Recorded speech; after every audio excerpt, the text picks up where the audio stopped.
Happy Monday, Algebra 1 students. Today's Monday, the 20th, I believe. I hope you guys had a great weekend. I hope that those of you that are submitting work, I just want to tell you you're doing a great job. Okay, I appreciate it. I appreciate your hard work. I like seeing your stuff come in, and I'm giving you credit just for submitting it. So remember that.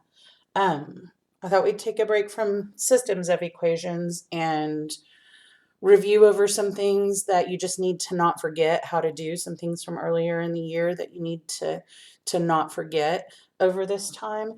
And I wanted to go over how to graph a line in slope-intercept form. And I know that most of you probably don't have graph paper or grids at home, so I'm keeping these simple enough to where I hope that you should be able to draw your own.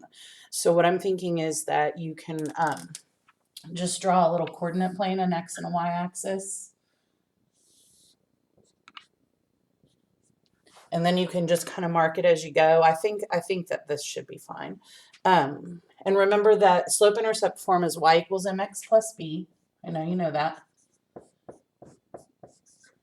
And the starting point is always going to be your plus b part. Okay, your starting point is always going to be your y-intercept. So we always look at whatever is here at the end. And so in this case, it's a -2. So that means that our starting point on the y-axis is going to be a -2. So always start with your y-intercept. So I'm just going to mark. I'm just going to put some marks here. So here's -2 on my y-axis. So I'm going to mark that. And then the m part is the slope. Okay. I'll label it for you. This is the y-intercept. And this is the slope. So the first part is we mark the y-intercept, and then we just use the slope to mark a couple more points on the line.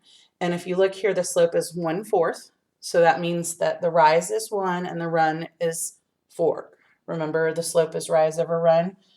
So we go up 1. I'm going to mark some marks going this way because I know that I'm going to need to go that way. So I go up 1 and then over 1, 2, 3, 4. And I mark a point right here. Okay.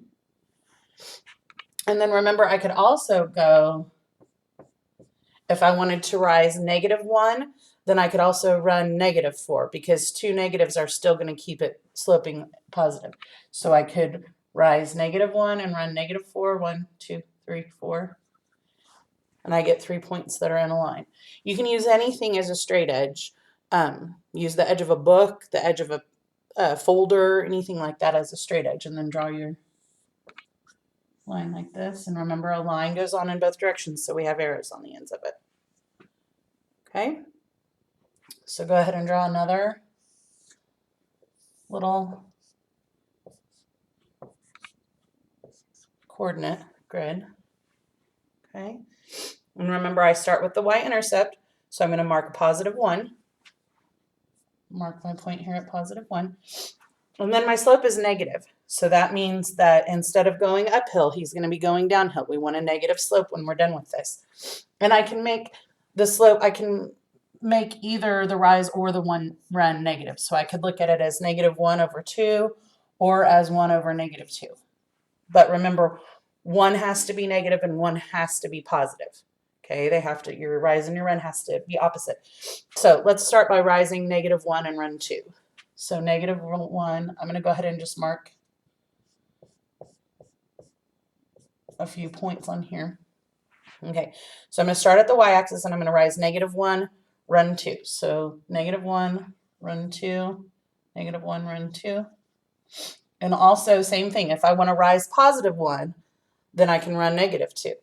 So 1, -2, and I get another point going that way. So I've got plenty of points to make my line. And remember, I said that it was going to be a negative sloping line, and so I end up with a negative sloping line. He's going downhill. Okay. Okay, I'm going to pause you.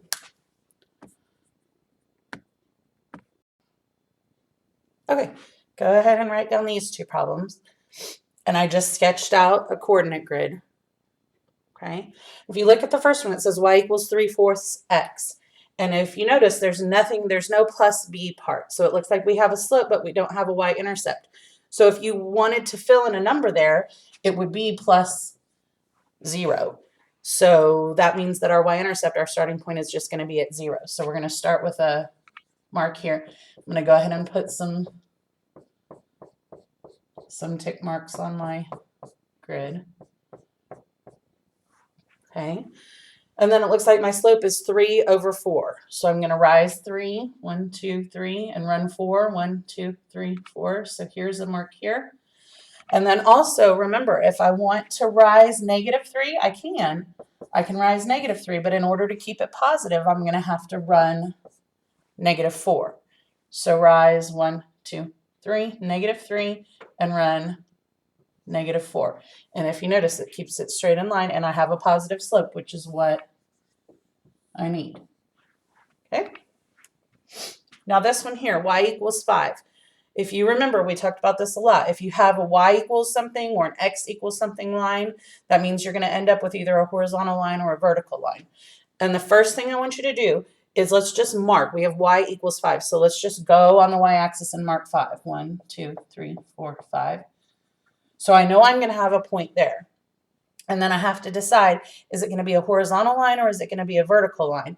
And in this case, if y equals 5, that means y always equals 5. So no matter where I'm at on the x-axis, I could be here, I'm going to be at y equals 5. I could be over here, I'm going to be at y equals 5. I could be here, I'm going to be at y equals 5. Everything is going to be, every y is going to be 5, which puts them in a horizontal line. Okay. The confusion on this is sometimes people think, well, if this is a y, if this says y equals 5, then it's going to be a vertical line because it's going to line up with the y-axis, and it's actually opposite. Okay. When it's a y equals line, you end up with a horizontal line. When it's an x equals line, then you'll end up with a vertical line.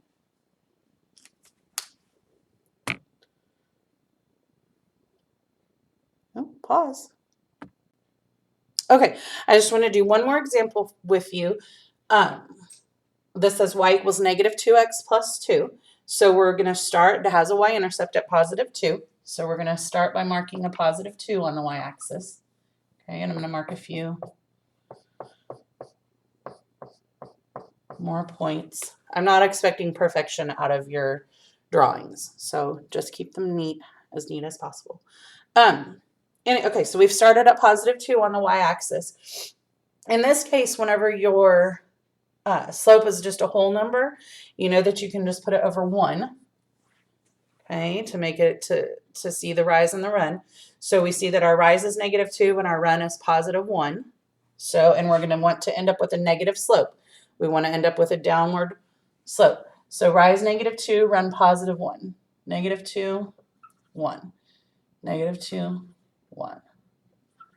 Okay. I can also reverse that, but I have to make sure I have one positive and one negative. So if I wanted to use +2 as the rise, I could use -1 as the run. So I can go back to my y-intercept, rise +2, run -1, rise 2, run -1, and those are going to line up as well. And I'm keeping a negative slope. Okay.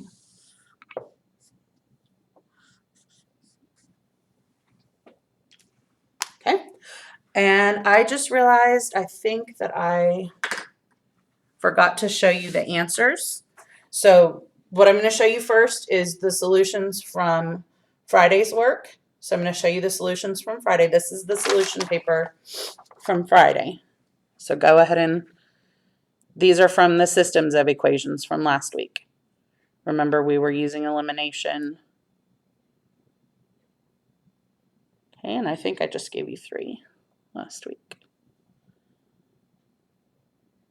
Okay, and then I'm going to give you 6 equations for today.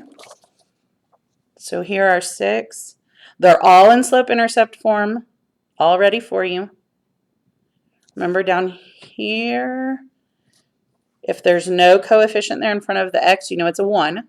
So your rise over run would be 1 over 1. Go ahead and copy these down and just do your best to draw a grid. It'll be fine. Okay. I miss you. Have a great Monday, and I will see you back on Wednesday.